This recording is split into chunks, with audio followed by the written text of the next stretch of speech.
Let's ask James Glassman of JP Morgan, who joins us right now on the phone line.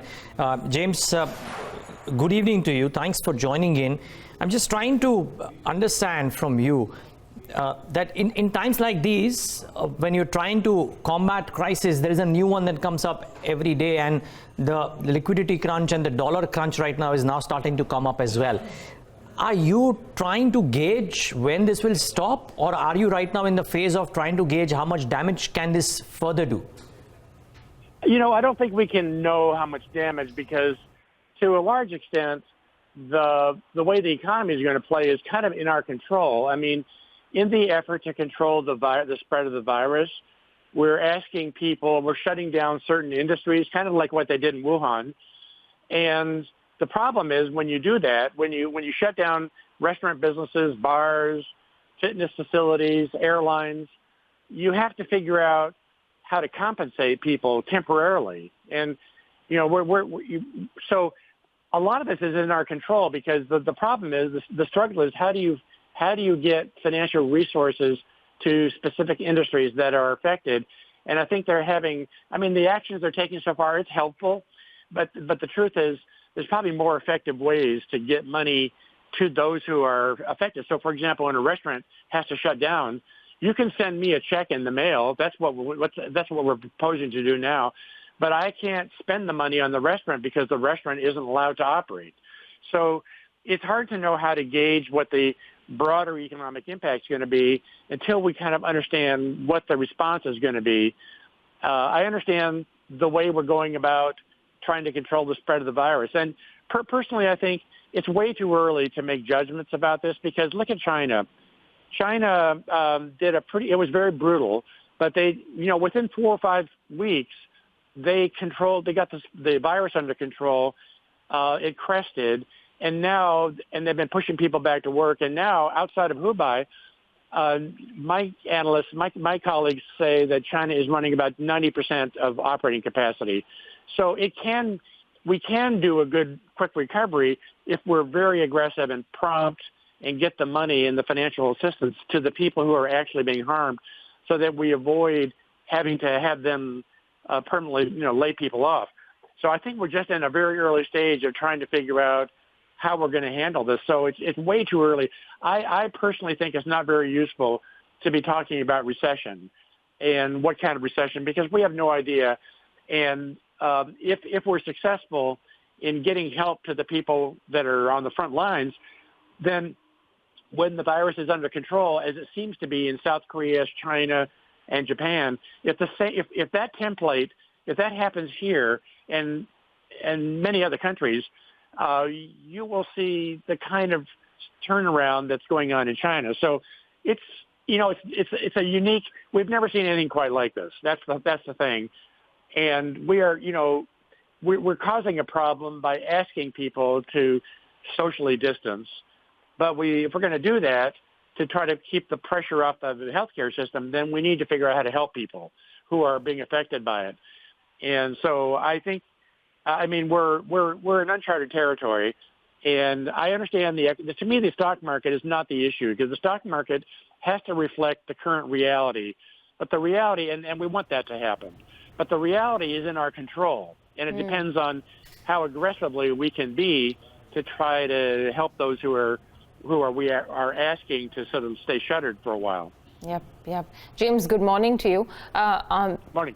For one, aren't job losses pretty much a given right now? I mean, we're talking of 4.6 million job losses in the U.S. to travel and tourism industry itself, and then many more across various industries. And therefore, all the work that had been put into getting a decent enough jobs data from the U.S. is now completely gone.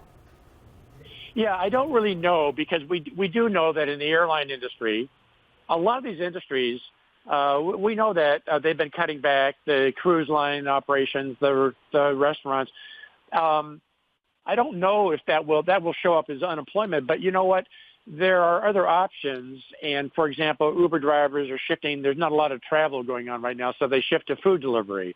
Amazon is hiring 100,000 people because everybody is shifting to remote shopping. And we know from the data through January that businesses until now were complaining they can't find people for jobs. So it's very possible that those who are losing will scramble and find something else. But if that doesn't happen, this is bound to be a problem. And the problem is a lot of people who are being hurt, they're hourly workers, they're part-time workers.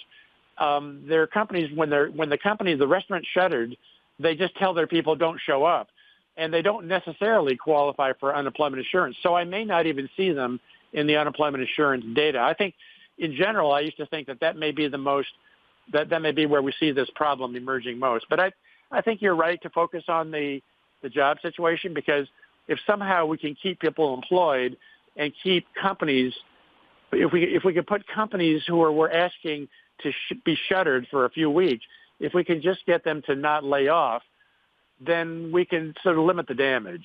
Yeah. And there are ways to do that, but I don't think this is such a unique problem. I think it's it takes a lot of work to try to figure out how to get the money to those people to entice them not to lay off.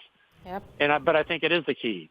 It is the key, because if people have jobs or they can somehow be compensated, and there are things going on, like governors of various states are telling people you can't be evicted if you don't make your rent payment for a month or so. This is going to be a short-term problem. This is why it seems it ought to be quite easy to manage it, because it's not going to be forever. Yeah. It's just we're asking people to be careful for the next several weeks until we get a control of the virus. Yep. Probably if they can just hold tight, then they could, ride the storm out. But one more question now, James, is that, I was reading an article and, someone stated, and obviously that is also the situation right now where much of the money is going into just buying the dollar. So, if cash is king, then the dollar cash should be world precedent. That's what it said. So, do you feel that this is what we're coming down to? All the money that's there is now moving into the dollar?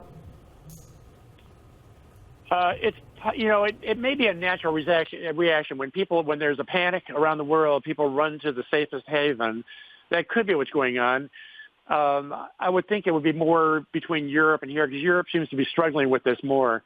That could be going on, but and that may be why the Treasury securities, the yields drop so sharply. It's sort of consistent with that. The dollar has been rising, but it's a mixed picture, because you're also in the middle of an oil shock. The global virus shock is fragmenting the coherence in the OPEC community. And so there's a price war going on now. Well, India benefits from that, and so do all the oil-consuming regions. And that may have you would think that would have an impact on the dollar also, the other way around, and it's not happening. So I think it's a really confusing time, because there's too many cross currents here. And I don't think we're going to really have a way of talking about this until we can see the virus the infection rate beginning to come under control, like what we see in Korea, like what we see in Japan and in China.